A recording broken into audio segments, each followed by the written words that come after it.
Thank you very much. So my name is Peter Lekich, and I'm with New Pacific Metals. I handle corporate development and investor relations. Our CEO is Andrew Williams, and he's actually in Bolivia right now. So I'm here today making the presentation. Silver producers are becoming gold producers. This shouldn't be a surprise to anybody in this room, but over the last 10 years, we've seen the percentage of revenue of silver producers decrease from about 62% on average to less than 25%.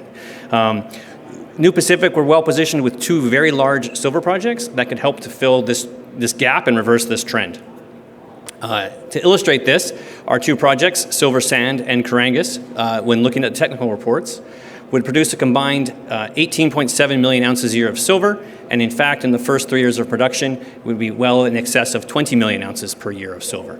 That compares very well when you look at, to the right, the silver production universe, Pan American, Hecla, Coeur, etc., producing less than that silver over the course of a year. So we do own, as New Pacific, two of the largest undeveloped open pittable silver projects, Silver Sand and Carangas. Silver Sand, we completed our pre-feasibility study in June of last year. It would produce, as I mentioned, 12 million ounces a year of silver with a 13-year mine life and a very modest $10.69 per ounce production cost.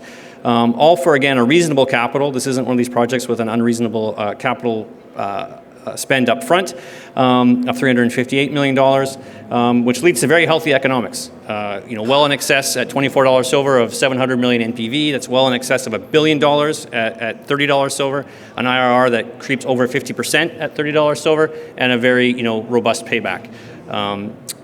Carangas, again, a very strong project. This was a discovery that was made by New Pacific. We completed our PEA in September of this year.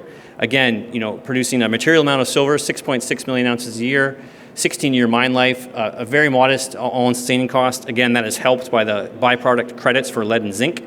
Very manageable upfront capital and healthy economics, as you can see there. With at $30 silver, the IRR creeps well over 30%. Both projects are in the permitting phase, and we're advancing them very diligently in Bolivia.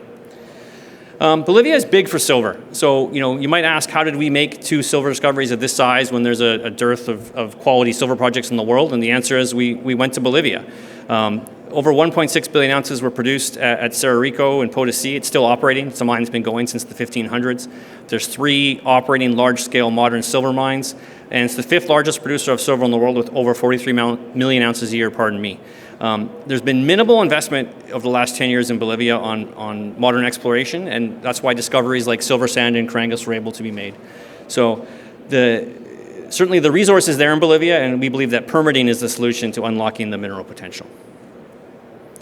Diving into the details here a little bit on Silver Sand. So what have we achieved? We have a 3.2 square kilometer administrative mining contract, or AMC. This covers our core mining area and grants us mining rights. We also have a 5.6 square kilometer mining production contract, or NPC, and this covers the peripheral area of the project.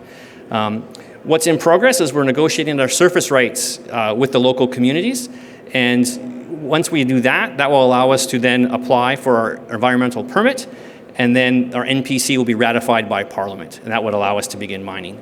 The number one challenge right now at Silver Sand is working with there's some illegal mining activity on site, and working with the community to increase pressure to move the illegal miners off, which will then allow us to get our surface agreement and advance permitting.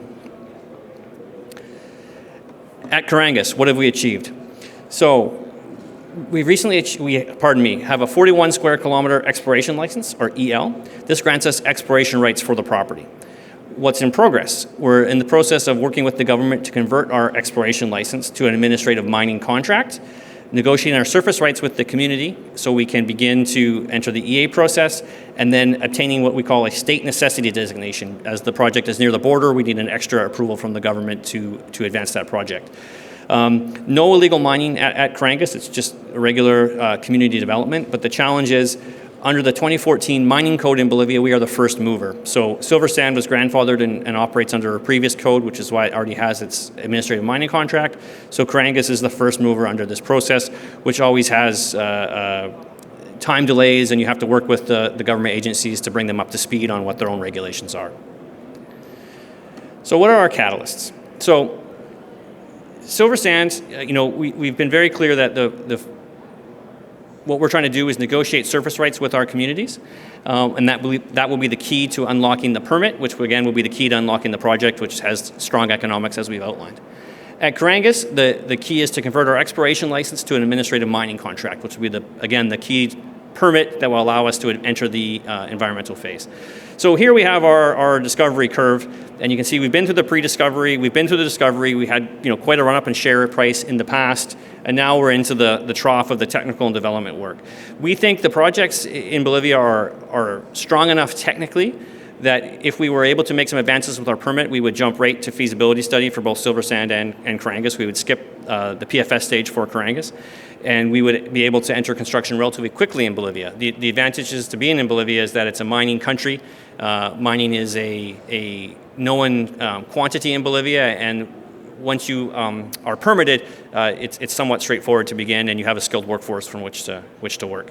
And then we see, the potential is there. So it's worth mentioning that we are held 27% of New Pacific is owned by Silvercorp, and 13% is owned by Pan American Silver. So certainly a strong strategic shareholder base. We are well funded.